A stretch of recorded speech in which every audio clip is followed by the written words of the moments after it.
இன்றே டவுன்லோட் செய்து உங்கள் ஃபேவரட் ஷோக்களை என்ஜாய் பண்ணுங்க. டாக்டர், உங்களுக்கு என்னாச்சு? எதுக்காக மயங்கி விழுந்தாங்க?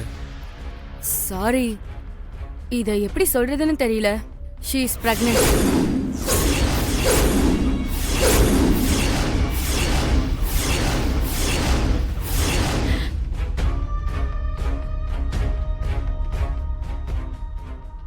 டாக்டர், நீங்க சொல்றது உண்மைதான்.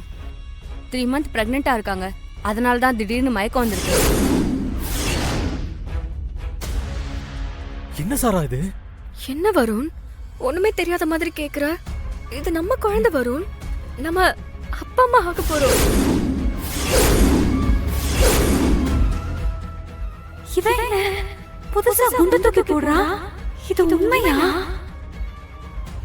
என் தம்பி அப்படிப்பட்டவன் இல்ல. இந்த தப்ப கண்டிப்பா அவன் பண்ணிருக்க மாட்டான். உண்மையை சொல்லு, என்ன நடந்தது? ஒரு பொண்ணா இருந்துட்டு இப்படி கேக்குறீங்களே, இது உங்களுக்கே நியாயமா இருக்கா? உங்க தம்பிய நல்லவர்னு நிரூபிக்க என்ன தப்பானவனு காட்ட பாக்குறீங்களா? வாய மூடு. நீ எப்படிப்பட்டவனு எங்க எல்லாருக்கும் நல்லா தெரியும். மரியாதையா உண்மையை சொல்லு. நீங்க மிரட்டினாலும் சரி, இல்ல அடிச்சாலும் சரி, என் வயித்துல இருக்கிற குழந்தைக்கு காரணம் வருண் தான். சாரா, வேண்டாம், இது பெரிய விஷயம். உண்மையை சொல்லு. நான் உண்மையதான் சொல்றேன். வருண் போதையில இருக்கும்போது எங்களுக்குள்ள இப்படி நடந்துருச்சு. நீங்க இப்பவும் நம்பலனா வெயிட்.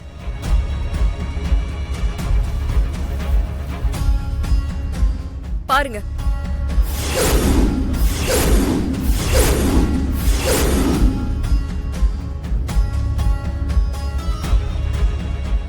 என்ன மச்சான், எல்லாரும் உன்னை நல்லவனு நம்பிக்கிட்டு இருக்காங்க.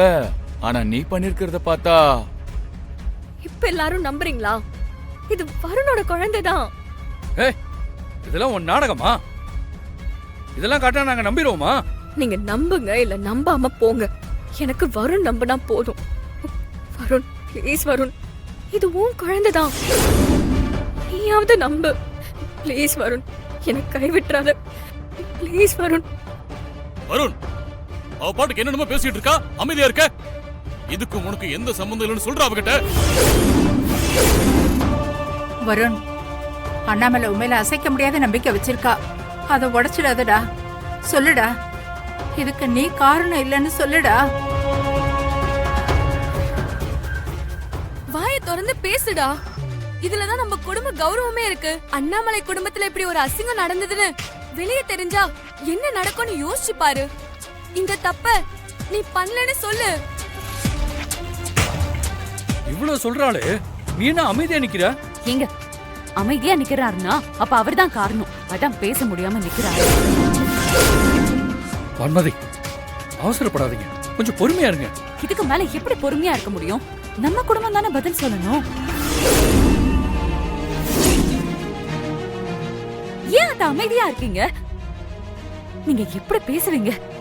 இன்னொரு பொண்ண விரும்பினவர ஏன் தங்கச்சிக்கு ஏமாத்தி கல்யாணம் பண்ணி வச்சீங்க? அவரை எப்படியாவது மனச மாத்தி வெண்ணிலா கூட வாழ வச்சிடலான்னு போய் சொன்னீங்க.